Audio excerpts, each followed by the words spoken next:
What's up mga ka-food trip, for today's video ay magluluto tayo ng inabraw. Ayan, so nagkaayaan nga ang magkakaibigan at para mamingwit ng isdang ipangsasaho. Okay. At nagbiyahe na nga tayo papunta sa ating lugar kung saan mamimingwit.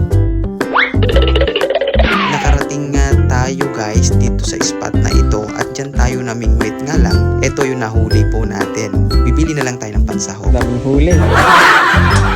Umuwi na nga tayo para magluto at ipiprito yung isdang nahuli.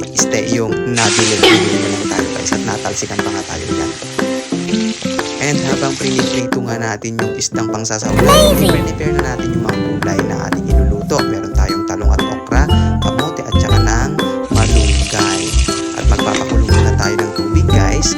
Tsaka natin ilagay yung isda na prinito. And ilagay natin yung mga gulay-gulay, lagyan natin ng bagoong at saka ng magic sarap. Takpan muna natin siya guys, and ito na nga po, ilalagay na natin yung mga dahon-dahon. At bilang panghuli ay i-steam natin yung dahon. Pagluto na siya ay ayan na po siya. So eto na po yung ating inabraw. Thank you for watching.